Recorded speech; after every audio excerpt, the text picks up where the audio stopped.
Hairang Leirang Channelna mayamgidamakta pujarakliba Phungawari Mi amasung Kai. Thaina mamangaida Irangi achaubu umang amada kai matai manau ama macha aniga loinana leirami. Kai labaduna nongma macha anibu manakta kausillaga paumenlami. Ichasa aikhoidi umangi ningthauni aduna isagi sanman ngakna chatpa aikhoigi ithauni.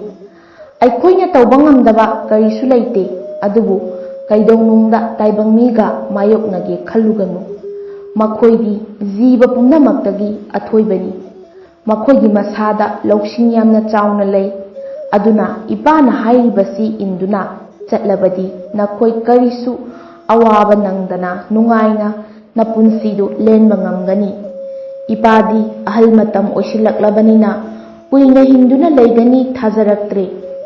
Mapana hairiba wahaisindu macha ahalduna yamna bhab tana takhirami. Aduga atombadudi mapana hairibasing adu taninglamde. Mapadusu matam kharanigi matungda sikhirami. Mapa sikraba matungda macha ahaldudi mapana hairamba matung inna miga mayoknadanaba kanna hotnarami. Aduga atombadudi nongma nongmagi chawkhalaktuna mapangal phagalakpaduda aikhoisu ningthaugi macha masuni kanana kari tauba ngamgadage khanduna mi amatang thengnarabadi nungaikhrani haiduna mi thiba kanna hotnarami.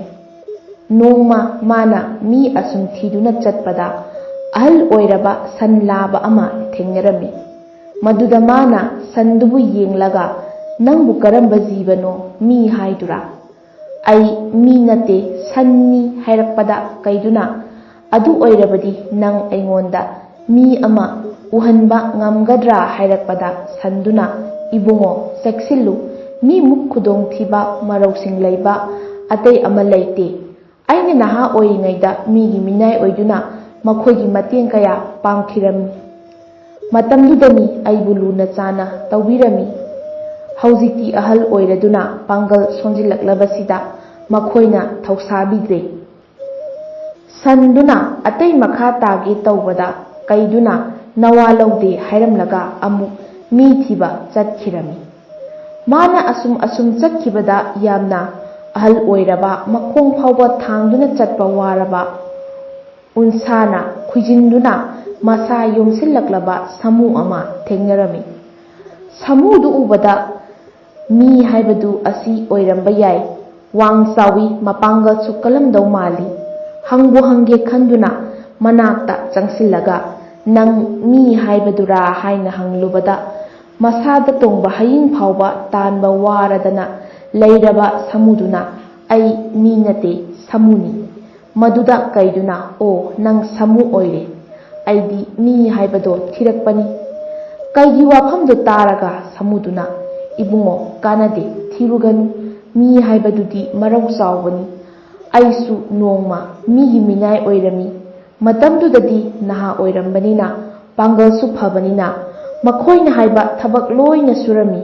Haujikti ahal haibado oiraklabanina mina thausabiraktabadagi aigi phibamsi asi yausalaklibani. Samugi wafamdo tabada kaiduna nukningkhirami. Umangi ningthau macha Yubraj amana karigi migi minai oigadauge khanduna samududagi lapthoktuna chatkirami. Mana khara chatlaga makhol ama tabadagi changsillaga yenglubada mi amana singjangna u yanbagi makhol oiramle. Kaiduna nupaduda nang aibu mi ama uhanba ngamgadra hairubada nupaduna karigi ngamdani adudi chasilao haiduna nupadu kaiduga loinana chatkirami.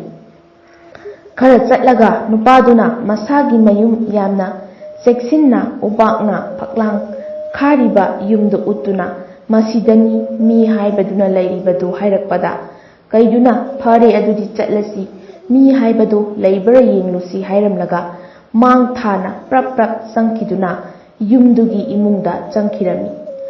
Kaiduna imung changkhibagi khudong chaba lauduna nupaduna thongdu mapalomdagi kanna lonsillaga ꯍꯦ ꯑꯄꯪꯕ ꯃꯤ ꯍꯥꯏꯕꯗꯨ ꯑꯩꯅꯤꯅꯦ, ꯑꯩꯈꯣꯏ ꯅꯈꯣꯏꯗꯧꯅ ꯑꯄꯪꯕ ꯖꯤꯕ ꯑꯃ ꯅꯠꯇꯦ ꯈꯪꯂꯕ꯭ꯔꯥ?